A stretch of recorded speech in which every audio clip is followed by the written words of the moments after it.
Section 4. Pitch. Pitch describes the highness or lowness of a note. A tune or a melody is made up of a series of pitches that move up and down. And learning to hear pitch involves children using their voices to explore the rise and the fall of pitch, its contour and shape. Then work towards being able to identify higher and lower pitch, match their pitch to others, and hear pitch in their heads. In the same way that being able to keep a steady beat underpins an understanding of rhythm, the ability to hear pitch in our head supports children to understand melody and then later on harmony. To read and write music, so to write music down and to be able to read it from notation, and hold their own part within a group. While some children naturally sing in tune, others need more practice. It is common for children to confuse their singing and their speaking voices.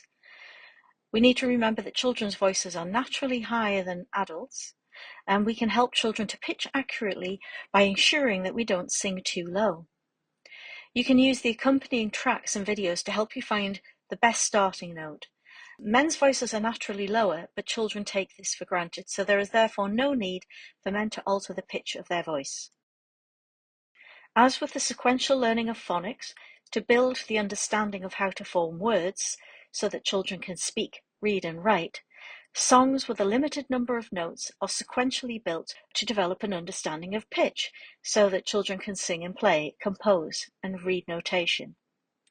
The pitch activities in this toolkit usually start with 2 notes, so and me, gradually building up the number of pitches to form a 5-note pentatonic scale, and then later on a 7-note scale.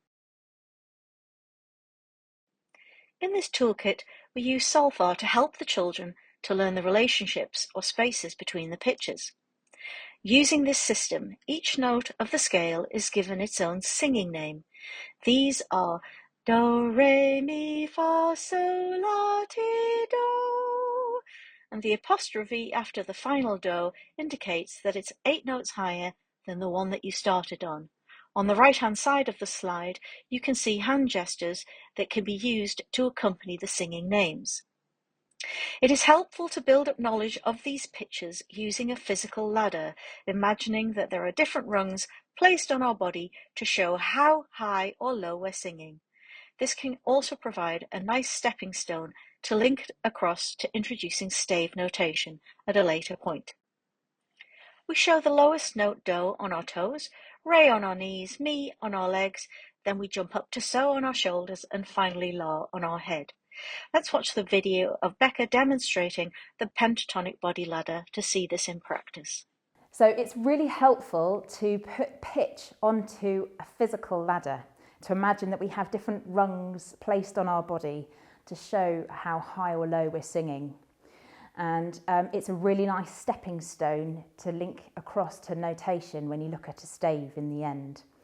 So just to show you where we place everything, we show the lowest note in the scale, do, on our toes.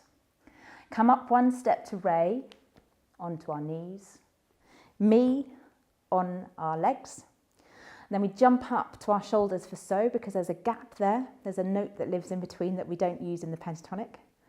And then onto our heads for la. So if I sing it for you, do, re, mi, sol, la. And if I sing back down, la, so, mi, re, do. And when we first teach the solfa ideas, we only use 3 of those, or even 2. So and me. But it's good to use these places on the body so that there's room to go lower later on.